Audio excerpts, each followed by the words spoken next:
Hi, everyone. My name is Doug Reeves, and it's my great pleasure to welcome you to this webinar this afternoon, where we're going to learn from Dr. Emily Freeland, as well as from all of you, about what works and what doesn't work in professional learning. We really want to invite your participation and benefit from your insights, what we're learning, because the world really is changing with a vast number of new teachers joining our profession, a lot of turnover in administration. And so before I turn it over to Emily, let me just tell you a little bit about Dr. Freeland.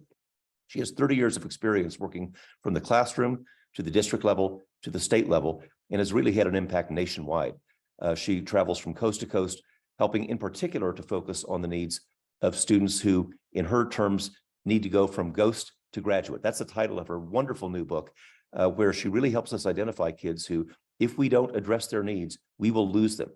And as Emily persuasively says, that's not just a current problem. If we don't keep kids successful in schools, that's a multi-decade problem of poverty and unemployment. Emily is a science teacher by training and brings to us a wealth of experience as a classroom educator as well as an administrator, and has had tremendous impact, as I say, not only at the classroom and district level, but also at the state level as well. So Dr. Freeland, welcome. We're so delighted to have you. So excited to be here, and always excited to have lots of different people from lots of different places to join us. Before we dive too deeply into anything, I've learned over time that people don't always remember where all the functions are on these different formats. Some districts work from Teams, some work from Google Meets, some work on Zoom, and some of us have thankfully not had to spend too much time on these platforms because we've been back in person. So I want to take just a minute to make sure that everybody knows where the tools are that we'll be using today. So if you know how to use Zoom, see if you can find your raise hand function. If you don't know how to use it, if you will look down at the bottom, you have the recognize or the reactions down at the bottom, so you can give those. I see hands up everywhere. Yay. Remember how to use the raise the hand function. Do you know how to use the thumbs up function? We'll use both of those. And then last, do you know how to add an emoji to the chat?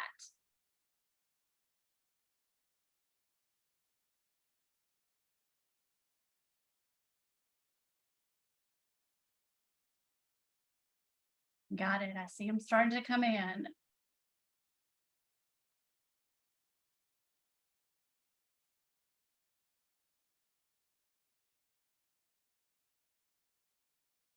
The last thing that I'll mention, we will be doing a breakout room. Lisa will send you to breakout rooms and zap you back, so no one will be surprised by that. So those are all of the different functions. This is intended to be interactive, participatory. You will have options to speak and work with your colleagues. It's not a traditional webinar where you sit here and listen the whole time. If we're here to talk about professional learning and best practices with professional learning, then we ourselves need to get a little practice and have some conversations around those things also. So I'll hit pause just for a minute. I'm going to operate from two sides on this. We'll talk, and then I'll stop and do a little bit of that whole dissecting of what my thinking was behind things. When adults come into professional learning sessions, a lot of times they are wondering, what the heck are we going to do today? So tip number one is set your expectations up front. Tell people what they will be involved in while they're with you. That way they'll know maybe not to pull the papers out to grade and put on the table, because they're not going to be sitting in those seats the entire time that they're in the room. So tip number one, let's start with setting our expectations up front. How will people participate? What will they do while they're here? If we tell them that this is going to be an interactive seminar, we need to interact early and often. So your first interaction with each other, if you will, please drop your name and your role in the chat. Name and role in the chat. Who are you and what do you do?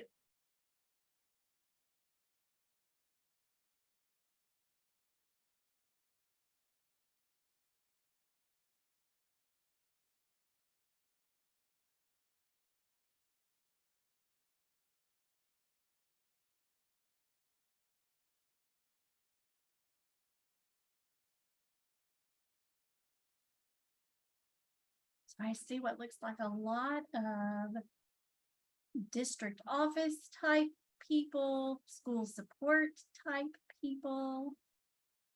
Awesome. When I count to 3, scroll through the chat, find someone who has a role similar to yours and give them a thumbs up. Scroll the chat, find someone who has a similar role, give them a thumbs up. 1, 2, 3.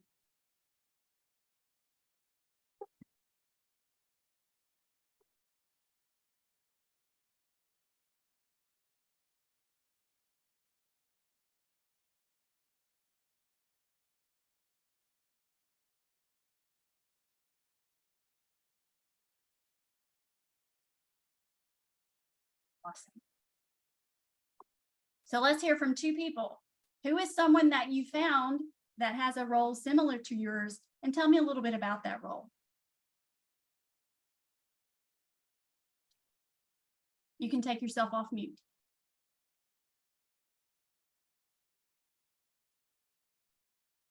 Hi, I'm Kim Tucker, and I saw that Donna Anderson Davis and I are both consultants. Awesome. Welcome. Thank you for that. Let's hear from one more. Who did you find that's in a similar role? I found Wendy, who also listed herself as a curriculum coordinator. Awesome. Thank you for that. So the people who are on the call are people who work directly with adults.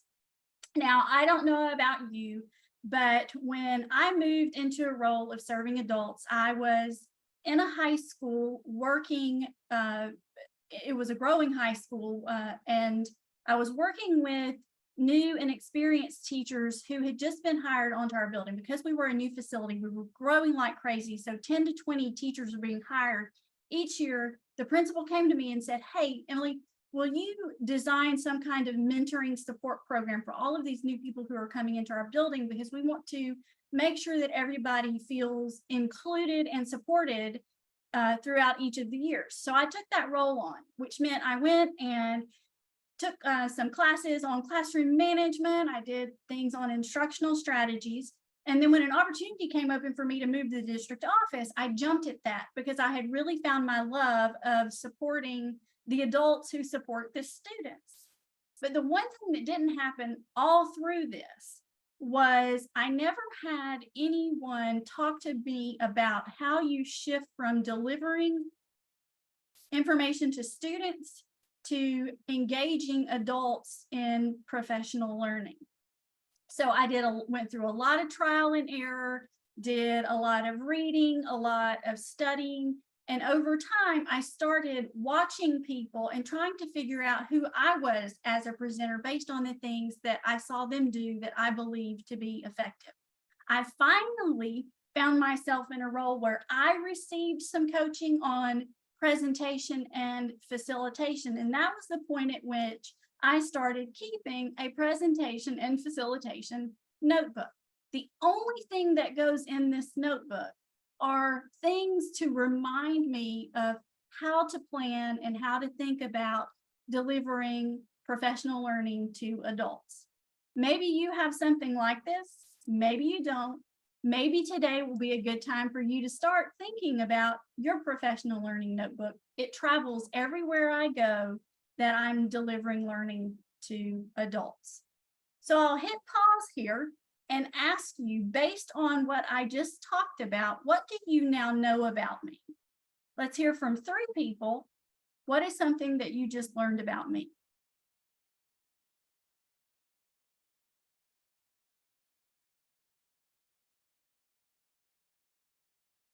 You had to teach yourself the shift from working with student learners to adult learners. I did. Thank you for that. 2 more. What is something that you just learned about me?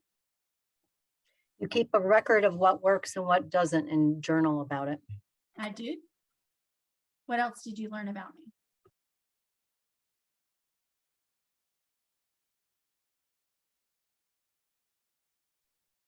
And you wrote a book. I did write a book. Dr. Reeves shared that with you.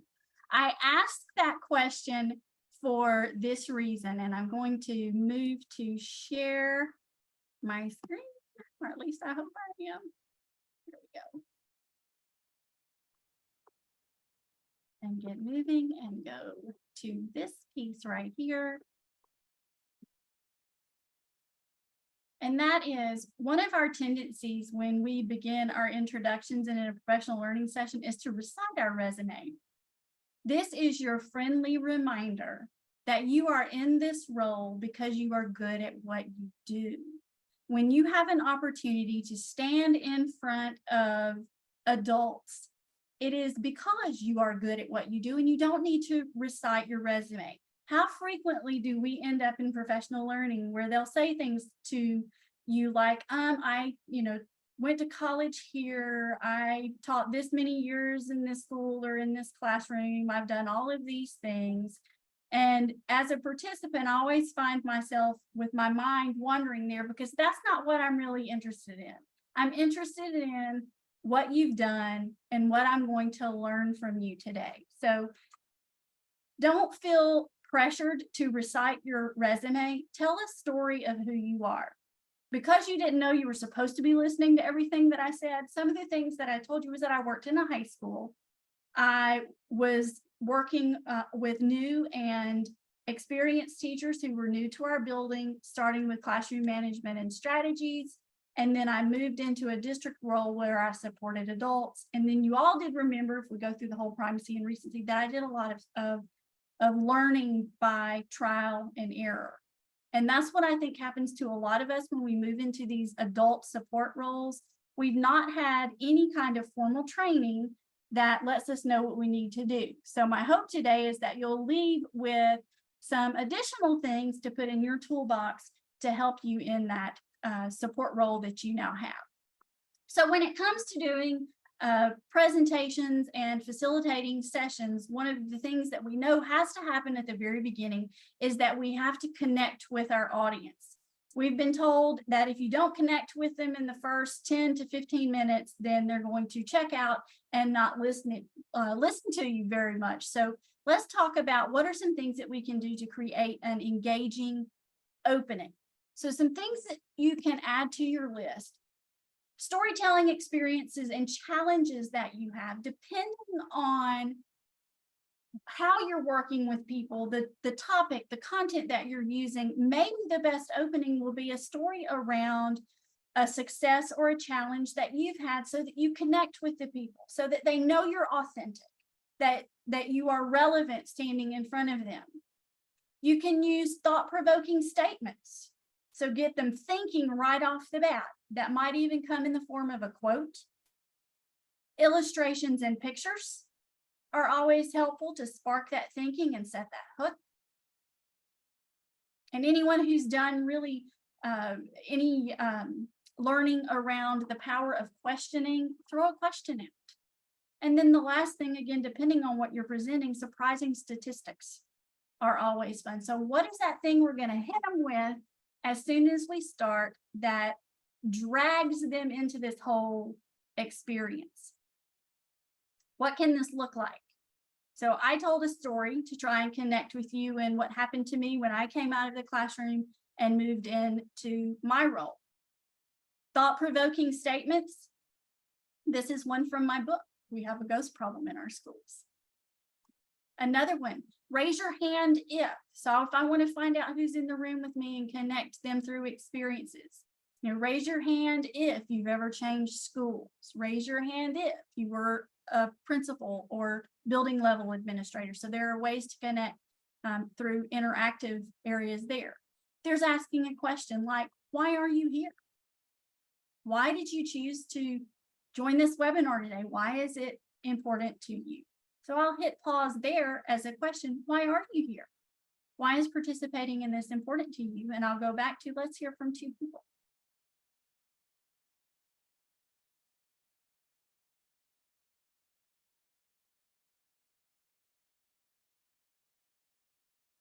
Don't be scared.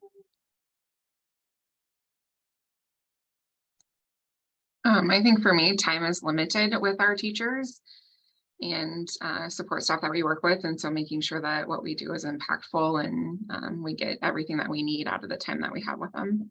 Right. Thank you for that. What else? Why did you join? You know, presentation facilitation is an important part of my role. And, you know, it just happened that this timed out as I'm preparing to build some PL for the coming fall.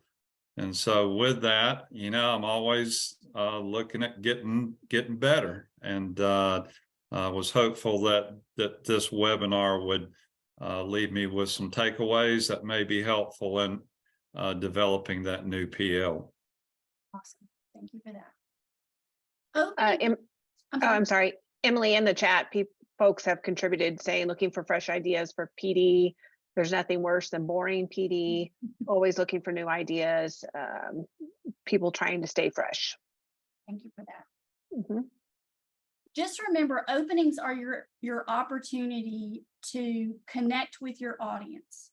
It's providing that hook. It's welcoming them into the experience. One thing you don't need to do, because we'll go back to Amanda's point on, you know, just maximizing the time that you have with adults, don't read an agenda.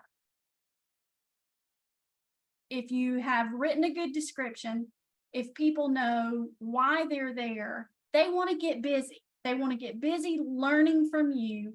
So when we spend all of that time reading through what are the outcomes for today, here is the agenda for the day. I mean, put it on a piece of paper and put it on the table, or put it on a piece of chart paper and slap it up on the wall. Don't waste the valuable time that you have with these people reading things like agendas to them. Also, don't spend a whole lot of time on the why. They chose to come there. They know why they need to be there. So when you do that setup, that's a 20-minute introduction to why you should buy into what I'm doing, that's also a waste of time. Throw in a reminder if you feel like it's necessary, but in your opening, throw out those statistics, put a quote up, put up a graphic. That's your hook. That's your reminder of why. Get busy. Simon Sinek talks about some effective strategy. That he has a great YouTube video that he says there are two types of people who show up for presentations. There are people who give, and there are people who take. The people who take tell you where all about their Twitter and where you can tweet the whole time. And in that, when they are showing you some things from a book that they wrote, and you say, hey, you know, where is that? And they'll say, if you want to know more, then you can hire me or you can buy my book. Give early, give often. That's what people want. They're there to get things from you. Be a giver, not a taker. Make it about them, not about you. So setting the hook at the opening, making that connection with them, offering those opportunities to interact from the very beginning says, I value you, I value your time, and we can learn something from everyone in the room. I'm not the expert, I'm just the one who's here to stand in the front of the room and facilitate things. So with that, we are going to jump into breakout rooms, 6 minutes, the expectation that someone in your room is a facilitator. The facilitator will be the person whose first name starts with a letter closest to the letter A. So whatever room Amanda goes into, she's the facilitator because her first name starts with the letter closest to A. It will be a 6-minute breakout room. This is an opportunity for you to share what you have used in an opening, what things you did to connect and draw in the audience, and then learn from those who are in there to find something that you might want to try. Questions before we go? 6 minutes total. Facilitator name closest to A. What have you tried? What do you want to try? See you back in 6 minutes.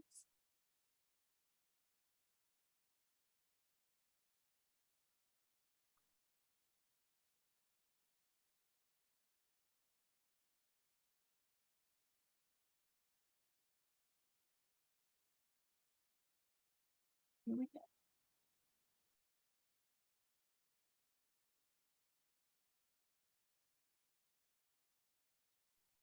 I'm going to start the timer now. Thank you.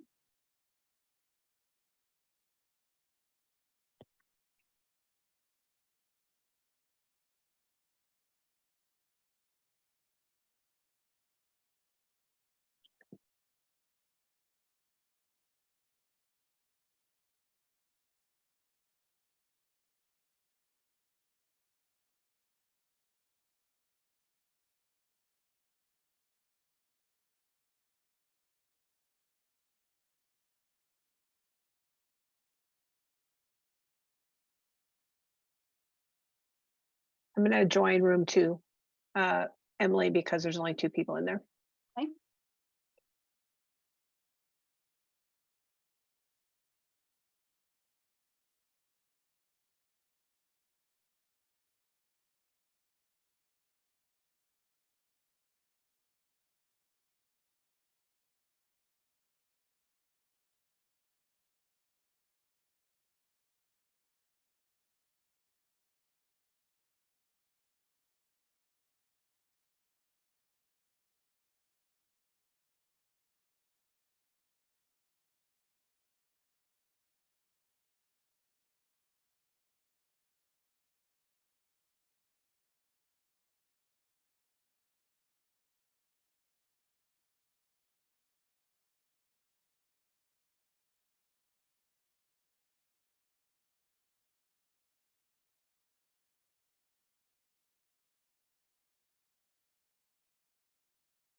coming back.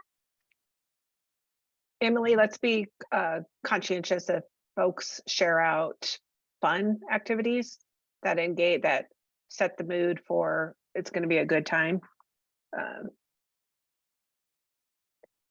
And people share out. I think we have everybody.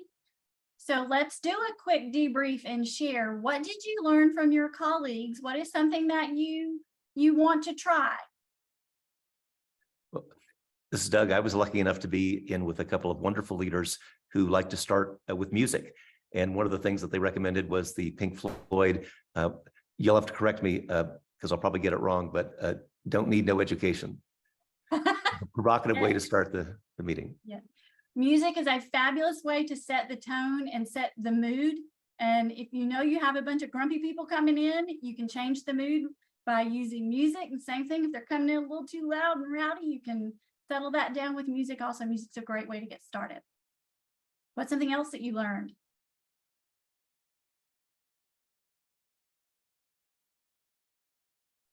You know, we talked a little bit about the, I think that I was guilty for a while of just thinking that icebreakers were sometimes a waste of time, but really, I've come to realize through the help of others that well done, icebreakers are an important part of your time with the group that you're facilitating. And so that's a newfound approach that I'm taking as well-designed icebreakers. Very nicely stated, well-designed icebreakers, because they allow your participants to connect with each other, connect with you, find those things they have in common, and then it builds that relationship and trust level to be able to learn from each other. Let's hear from at least one more person. What is something that you learned?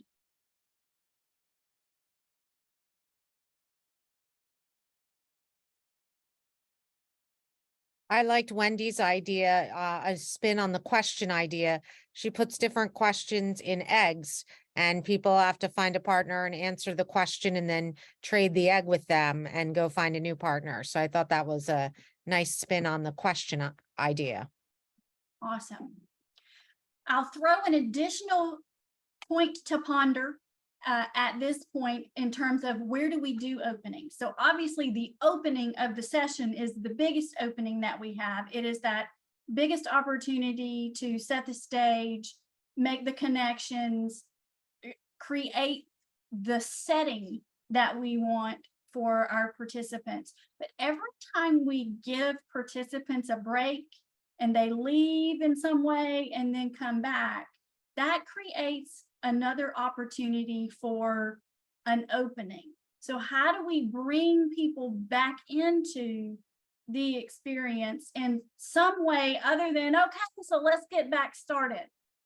So those same things, the quote, the question, the story is a means to bring people back into reframe their thinking when they go on a break. So openings don't just happen at the beginning, they happen throughout the session, and we want to make sure that we continuously re-engage our people. When we send them on a break, we know that people need time to reflect. So part of that in the middle that we can do is send them on those breaks on a walk and talk or an opportunity to talk to each other and do a little bit of process.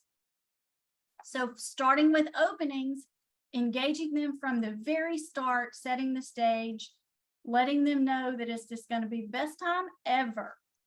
So then if we follow the research, we know people remember what happens first and they remember what happens last. So let's talk a little bit about how we wrap this up at the end through powerful endings. And I'll stop right here and say an ending is not, if you would use this QR code or follow this link or find on your table the survey and reflection for this session.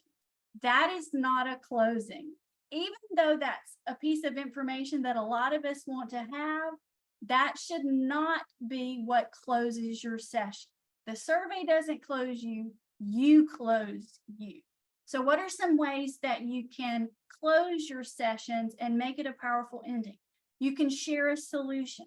So leave them with, here is something that you can do. That might also fall into the form of providing action steps. You can always use humor. You can go back to a quote or a story, but the overall goal is to leave them with that lasting impression or a thought that keeps the conversation going. You want the learning to continue even after the session has ended. So what are some things that we can do? Here are a couple things that I have done. One, there's that quote. Because our focus today is on learning, I chose Dr. Seuss, one that focuses on learning.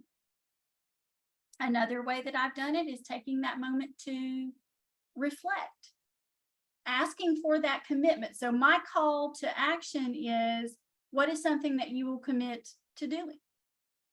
And allowing participants to share, and maybe after they share, then that gives me an opportunity to put in one more statement, one more story, one more quote that fully closes things up. I've done things like have everybody stand in a circle and share their reflection. So then we're all looking at each other and having that experience together. One thing that we forget to do a lot of times is allow that reflection time. But when you go to our friend John Hattie, who tells us those things that work best, not only do students need opportunities to reflect on their learning, adults do too, to make that meaning, to make that connection, to find out, okay, so what is it that I can do to carry this forward and make it personal to me? So how have you closed the conversation of your professional learning? I'll hit pause on myself right now and let's hear from some of you. What are some things that you've done that closed the session but kept the conversation going? You can drop in the chat or you can take yourself off mute.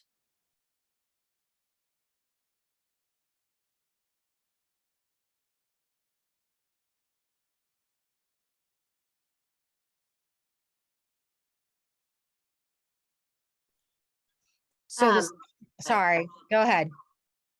I was just going to say during some training that I used to do with mentors each year is I would have them make a commitment to what they were going to definitely make sure that they did with their mentees. And they would write that on an index card. And then I would send it out to them a few months later, what about that goal that they had. And just, presume that it was, yes, I know you've reached this goal. I know you're still working on this goal. I'm so curious about how it's going, just to keep it fresh with what they were doing, because it would be many months before I would be able to actually meet with them again. So it was kind of a great way to keep it going in between those two PD sessions I would do with them. I love that, because so frequently our participants leave the room and it's like, this has ended. But when we get that commitment up front before we leave the room, that there will be a follow-up conversation some way, somehow, then it increases the level of commitment to actually try something.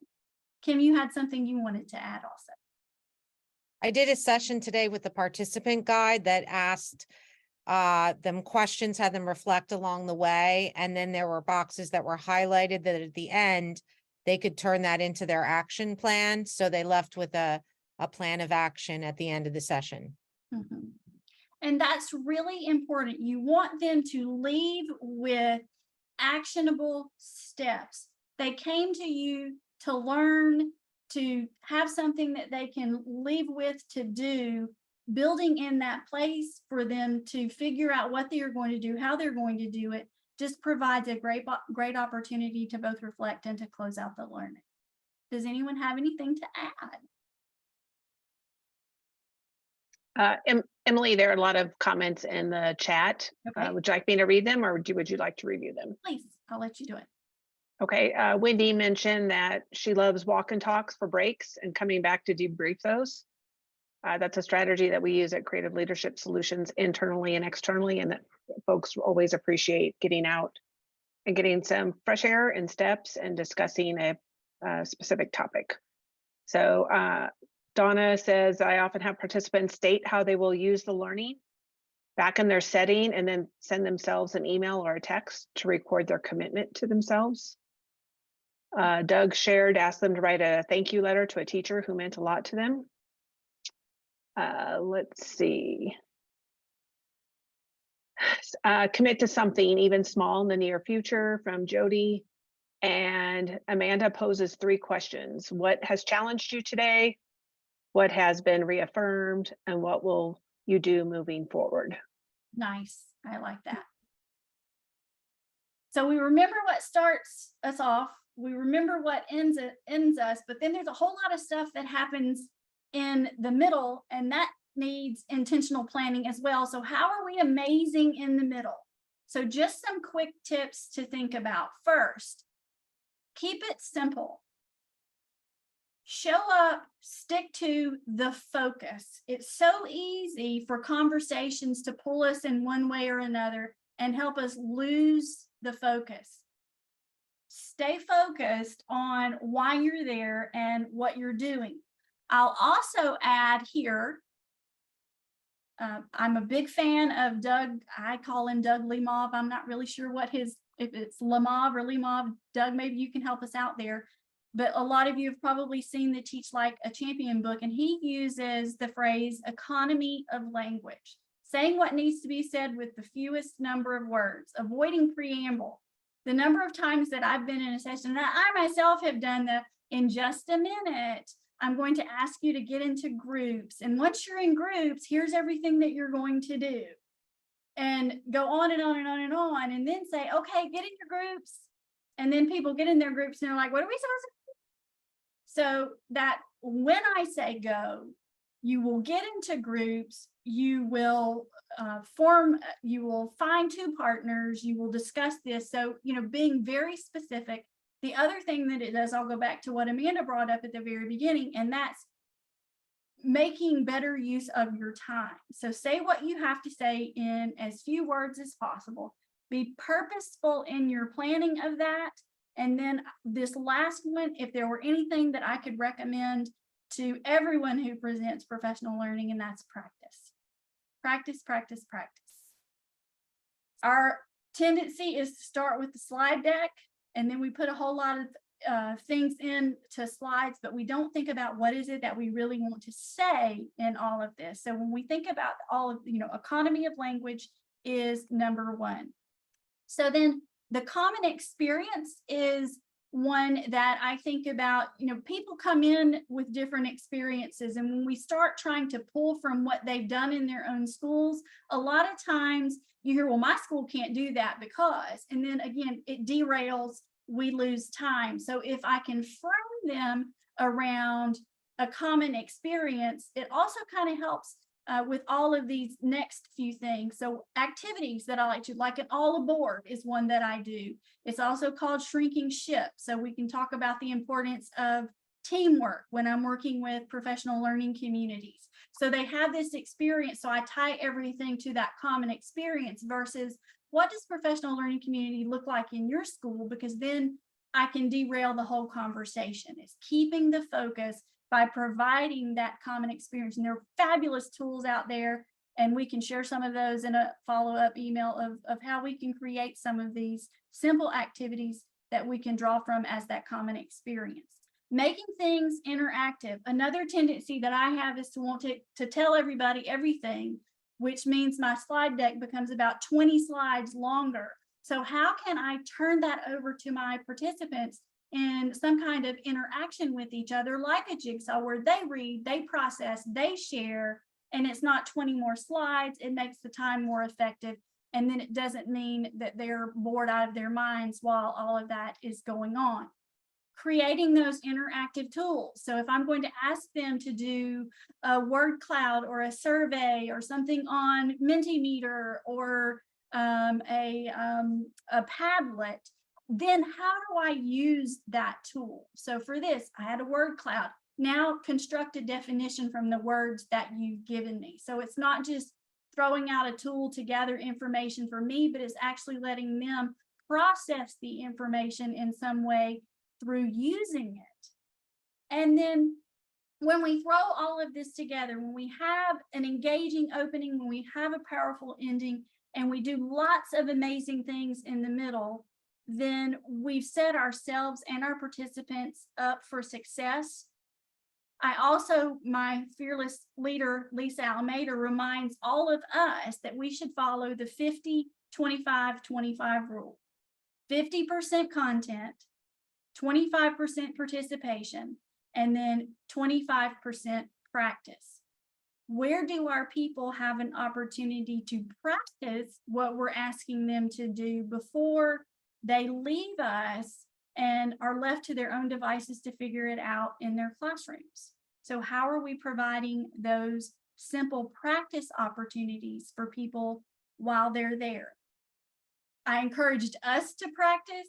We want our teachers to practice. And if that were one thing that I could say changes things the most, we know all about micro teaching. So you can still micro teach to yourself in a computer and then do some self-reflection on that. But when we really practice what we want to do and what we want to say, it makes us better. It makes us reflective.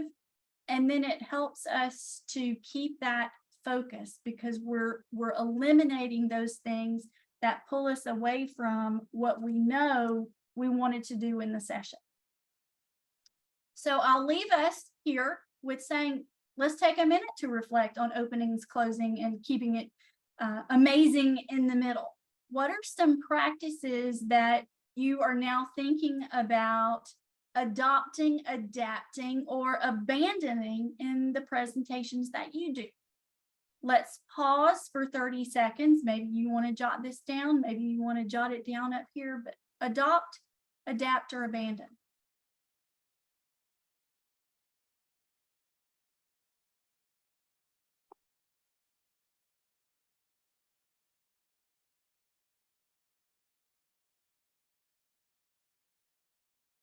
Take 1 minute using the chat function. What is something that you want to adopt, adapt, or abandon?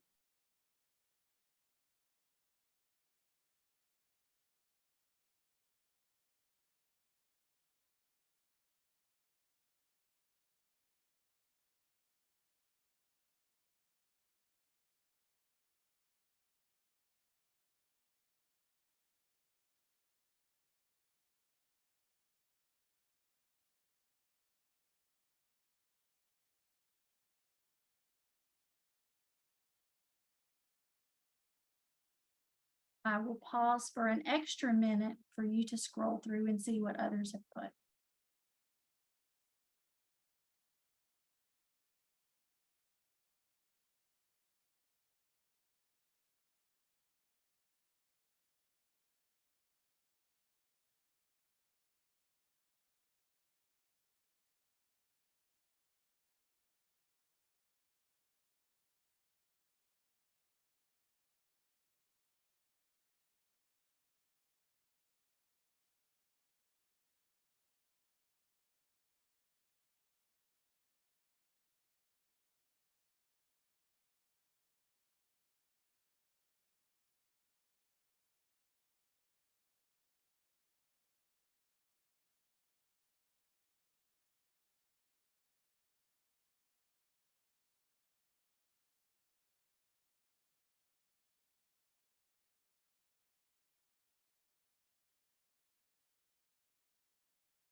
And so now think about, what will you put in your notebook? What will you put in your notebook that you want to remember? My notebook is full of things that I've gotten from other people. I steal ideas off of Twitter. I steal ideas when other people are presenting. And for those of you who had a psychology class at any point in your learning career, learning journey, Carl Jung says, everyone you know, everyone you meet knows something you don't know, but need to know. Learn from them. We've had a fabulous group of people on here today that we've been able to get ideas from. This webinar will move on to Doug's YouTube channel in a couple of days. The chat is preserved there, so there's a way for you to come back to this, to garner ideas from others. So I'll hit pause one more time. Is there anything else that anyone wants to share that you're putting in your notebook?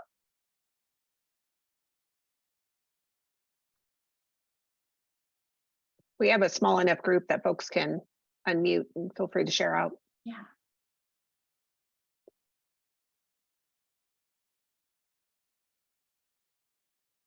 Well, if you don't mind, I'll just add one that I hear very frequently from people who deliver professional learning, and that is, you've done all the things that Emily has told us to do, and you still get crickets when you ask the audience to participate. And I think one of the things I've learned to do is to not beg. And you can do this in a very friendly way, where I'll say, look, I'm going to give you 60 seconds. If they're in tables, for example, 60 seconds before we come back, I'm just going to take 5 random names and put them up there. And if you don't feel like participating, you can phone a friend, you can nominate somebody at a choice table. You can even answer a question with a question. What we're not going to do is lose professional learning time while I beg for participation.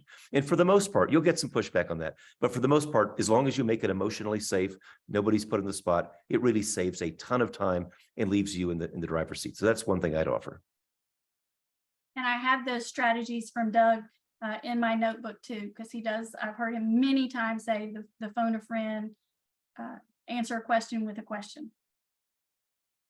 And I think that really does create that safe environment where people feel more comfortable.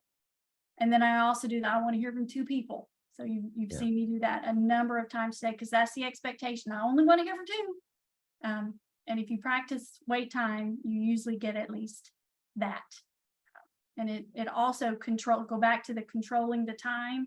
When you just open it up to everybody who's there, you are opening up the stopwatch, because you never know where that's going to go. And I'm a little bit too much of a control freak for that. So I set my limits, 2 people, 3 people.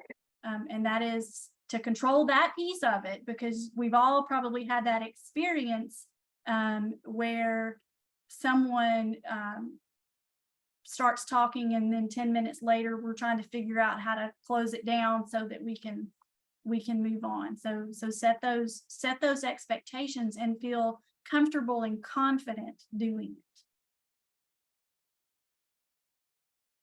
it. With regards to the expectations, something I picked up recently, sometimes it's difficult to bring people back after a break.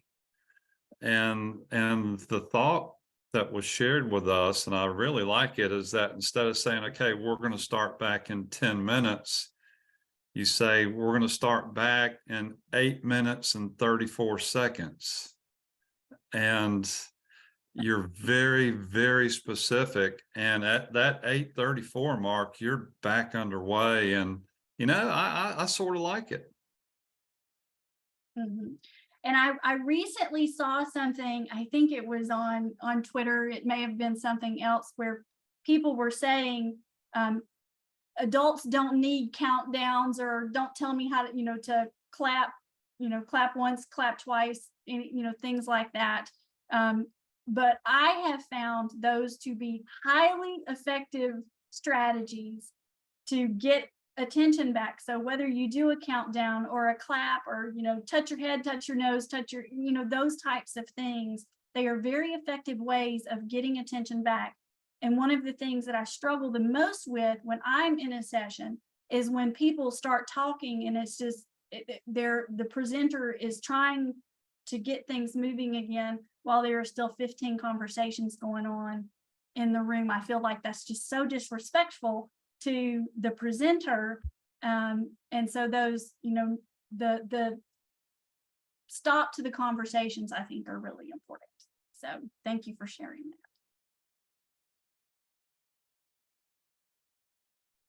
that. I think that's a good thing to add when you talked about how you're going to engage or participate. So these are the ways that you're going to participate, and then here's the ways that I'm going to get your attention back, so they're aware of it from the start. Mm-hmm. Yeah.